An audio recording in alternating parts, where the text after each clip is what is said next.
বনানীর Raintree hotel.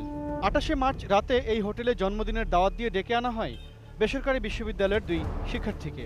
আপন জুয়েলার্সের মালিক দিলদার আহমেদ সেলিমের বড় ছেলে সাফাত আহমেদের জন্মদিন ছিল ২৮শে মার্চ।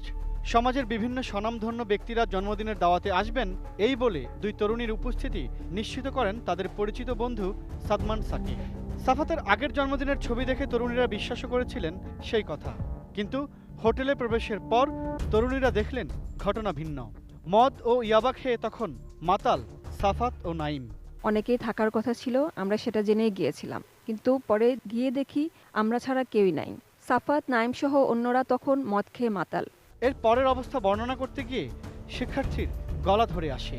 বলেন, নিষ্ঠুর এমন রাত আর কারো জীবনে যাতে না আসে। নির্যাতন থেকে বাঁচতে হাতে পায়ে ধরে আকুতি করলেও মন গলেনি ধর্ষকদের। পায়ে ধরে বসেছিলাম ছেড়ে দেওয়ার জন্য, কিন্তু তারা আমাদের কথা শুনেনি। অকথ্য গালাগাল আর নির্যাতন চলল। আমরা ভিকটিম, কিন্তু আমি এবং আমার বান্ধবীকে সারাটা জীবন এই ধর্ষিত অপবাদ নিয়েই থাকতে হবে। আমরা ওদের বিচার চাই, ধর্ষকদের উপযুক্ত শাস্তি চাই। ধর্ষণের ভিডিও ভাইরালের হুমকি দিয়ে ধর্ষক সাফাত বলে, পুলিশে গিয়ে লাভ হবে না। ধর্ষকদের কথা মতো সবসময় চলার পরামর্শ দেওয়া হয় এ সময়। পরে নিরুপায় হয়ে আইনের আশ্রয় নেয় তারা। এখন ধর্ষকদের শাস্তি দেখতে চান এই তরুণীরা। আর আসামিরা এখনো গ্রেপ্তার না হওয়ায় আতঙ্কে দিন কাটছে তাদের। এসব কথা যদি আমি পুলিশকে জানাই তাহলে আমার অনেক ক্ষতি হবে। পুলিশকে জানিয়ে কোনো লাভও হবে না। দেশের সবচেয়ে বড় স্মাগলার আমি। আর যদি পুলিশের কাছে অভিযোগ করো তাহলে তোমার ওই ভিডিও আমি ভাইরাল করে দিব। বিচার তো পাবাই না। সবচেয়ে অদ্ভুত লাগে সাফাতের বাবা কিভাবে একজন ধর্ষককে সাপোর্ট দিচ্ছেন।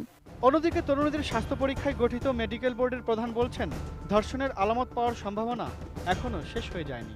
কিছু কিছু আলামত আছে, ওই আলামতগুলো যদি থাকে তাহলে আমরা পাইতে পারি। অনেক আলামত প্রাথমিকভাবে প্রমাণিত জানিয়ে অবসরপ্রাপ্ত সাবেক জেলা জজ ইকতেদার আহমেদ মনে করেন, জন্মদিনের দাওয়াত দিয়ে তরুণীদের হোটেলে নিয়ে ধর্ষণের ঘটনা প্রতারণার মামলার মধ্যেও পড়ে। সেই সঙ্গে অপরাধী ধর্ষকদেরই প্রমাণ করতে হবে তারা কিভাবে নির্দোষ।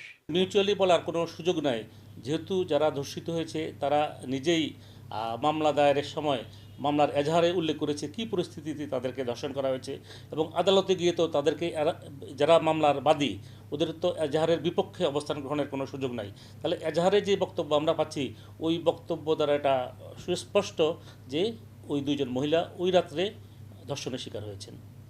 Imran Hossain Suman, ATN news, Dhaka.